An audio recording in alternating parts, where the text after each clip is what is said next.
لفظ پاکستان کے خالق چودھری رحمت علی کا جب برطانیہ میں انتقال ہوا تو ان کا جنازہ پڑھانے کے لیے 17 روز تک کوئی مسلمان نہ مل سکا۔ جب 18ویں روز ایک مصری نے ان کی نماز جنازہ پڑھائی تو غیر مسلم گوروں نے انہیں امانتاً دفن کیا اور ان کی قبر پر قطبہ تک نہ لگایا گیا۔ چودھری رحمت علی نے انتقال سے پہلے یہ وصیت کی تھی کہ ان کا جسد خاکی پاکستان لے جا کر لاہور میں تدفین کی جائے۔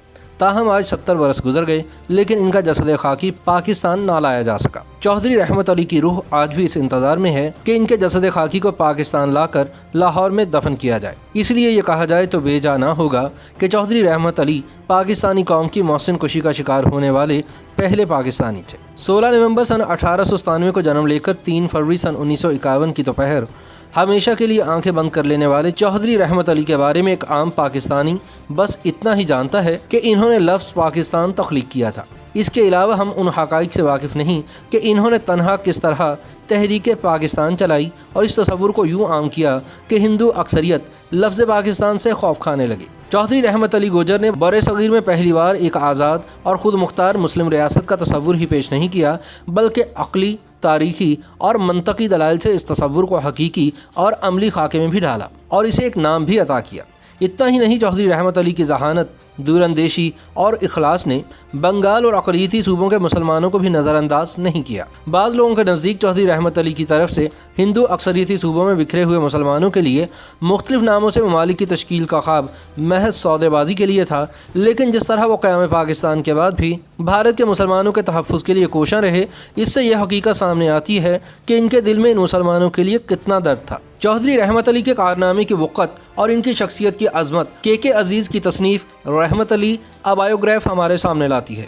اسے پڑھنے والے پاکستانی کا سر یہ سوچ کر شرم سے جھک جاتا ہے کہ ہم نے اپنے اتنے عظیم محسن کے ساتھ کیا سلوک کیا۔ بطور مورخ خورشید کمال المعروف کے عزیز پاکستان اور ہندوستان کے مسلمانوں کی تاریخ پر ایک اتھارٹی کا درجہ رکھتے ہیں۔ 23 کتابوں کے مصنف کے عزیز نے چودھری رحمت علی کی زندگی اور ان کے منصوبہ پاکستان کو جس جانفشانی اور محنت سے قلم بند کیا ہے وہ پاکستان اور نقاش پاکستان چودھری رحمت علی سے ان کی بے پناہ محبت کا ثبوت ہے۔ ایک مورخ کے لیے کتابیں، تحریریں، خطوط اور ڈائریاں سب سے اہم دستاویزات ہوتی ہیں، لیکن اس کتاب کے مصنف کے سامنے مشکل یہ تھی کہ چودھری رحمت علی کے روز و شب کا حال سناتی دستاویزات کا حصول جوئے شیر لانے کے مترادف تھا۔ انہیں ذہنوں سے محو کرا دینے کی سازش نے یہ کام مزید مشکل بنا دیا تھا۔ پھر نقاش پاکستان کو اتنا غیر اہم جانا گیا کہ ان سے وابستہ خطوط، پمفلٹ اور تحریریں محفوظ رکھنے کی کوئی باقاعدہ کوشش ہی نہیں کی گئی۔ ان مشکلات سے نبرد آزما ہونے کے ساتھ مصنف نے تاریخی حوالوں کے ساتھ چودھری رحمت علی کو ہماری تاریخ میں ان کا اصل مقام دلوانے اور ایسے تمام جعلی، فرضی اور جھوٹ پر مبنی حوالوں اور دعووں کو رد کرنے کے لیے جان توڑ محنت کی ہے جو چودھری رحمت علی گوجر کی حیثیت ہٹانے اور ان سے ان کا کارنامہ چھیننے اور ان کی کردار کشی پر مبنی تھے۔ چودھری رحمت علی قومیت، تہذیب، تاریخ اور مسلمانان بر صغیر کے ثقافتی تنوع کا اپنے دور کے کسی بھی رہنما اور مفکر کے مقابلے میں کہیں زیادہ ادراک رکھتے تھے، چنانچہ ان کی فکر حقائق اور زمین سے جڑی ہوئی ہے۔ وہ ہندوستان کے مسلمانوں کو ایک قوم کی ڈوری میں نہیں باندھتے بلکہ ان کے جغرافیے، ثقافت اور زبان کے اعتبار سے اس خطے کی مسلم اقوام کے طور پر دیکھتے ہیں۔ یہی وجہ ہے کہ انہوں نے بنگال کو اپنے مجوزہ پاکستان سے الگ رکھا اور بنگال اور آسام پر مشتمل بانگستان کے قیام کی تجویز پیش کی تھی۔ یہ حقیقت بھی سامنے آتی ہے کہ وہ مذہب، تاریخ اور تہذیب و ثقافت کی بنیاد پر مسلمانوں کو ہندوؤں سے یکسر الگ قرار دیتے اور ہندوستان کو ایک ملک کی بجائے اقوام پر مشتمل بر اعظم سمجھتے تھے۔ لیکن ان کی یہ سوچ تعصب پر نہیں بلکہ حقائق اور مسلمانوں سے متعلق اندیشوں پر استوار تھی۔ پاکستان بننے کے بعد ایک موقع پر انہوں نے پاکستان کی کابینہ میں کسی ہندو وزیر کے نہ ہونے پر سوال اٹھایا۔ اسی طرح صوبائی شناخت کے خلاف ابتدا میں جو سخت غیر رویے اپنائے گئے، چودھری رحمت علی ان کے بھی خلاف تھے۔ وہ سندھی، پنجابی، بلوچ اور پختون کی پہچان کو فطری سمجھتے تھے اور اس کے اظہار کو پاکستانیت کے خلاف نہیں گردانتے تھے۔ ان کی زندگی کا مطالعہ کیا جائے تو چودھری رحمت علی ایک ایسے ہیرو کے طور پر سامنے آتے ہیں جس کا خلوص، عشق اور لگن بے مثال ہیں، جو اپنے مقصد کی خاطر شادی کے بندھن میں بھی نہیں بنتا، جس کا کردار بے داغ ہے، جو اپنی جنگ اکیلا لڑتا ہے اور ہٹلر کی نازی جماعت سمیت غیروں کی طرف سے آنے والی مالی مدد کی ہر پیشکش کو ٹھکرا دیتا ہے۔ ایک ایسا شخص جس کی مخالفت، حمایت، دوستی اور دشمنی سب اپنے مشن سے جڑی ہے۔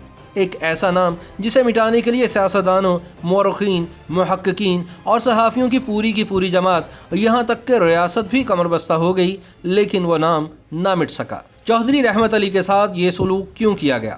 اس سوال کا جواب بھی کے عزیز کی کتاب پوری وضاحت سے دیتی ہے۔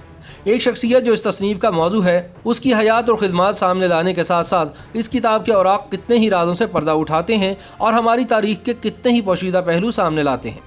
لیکن بعد میں چودھری رحمت علی کے ساتھ جو ہوا وہ محسن کشی کی بدترین مثال نہیں تو اور کیا ہے۔ یاد رہے کہ اپریل سن 1948 میں رحمت علی پاکستان تشریف لائے، لیکن قائد اعظم محمد علی جناح کی وفات کے بعد مسلم لیگ کی قیادت کے رویے سے مایوس ہو کر واپس انگلستان لوٹ گئے، جہاں 29 جنوری سن 1951 کو نمونیا کے مرض میں مبتلا ہو گئے اور 3 فروری سن 1951 کے دن شدید بیماری کی حالت میں کیمبرج کے ایک اسپتال میں غریب الوطنی، ناداری اور بیماری کے عالم میں وفات پا گئے۔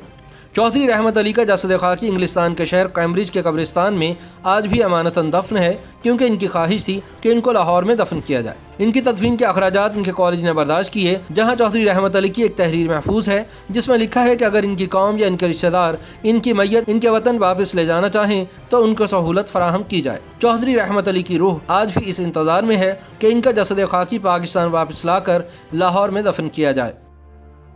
YouTube پر گوگلی نیوز دیکھنے کے لیے youtube.com کی سرچ بار میں googly news T V type کریں۔ گوگلی نیوز کے پیج پر سرخ رنگ کے سبسکرپشن والے بٹن پر کلک کرنا نہ بھولیے۔ YouTube پیج پر اپلوڈ ہونے والی ویڈیوز سے باخبر رہنے کے لیے بیل آئیکن پر کلک کیجیے۔ آپ کو ہر نئی ویڈیو کے بارے میں نوٹیفیکیشن موصول ہو جائے گا۔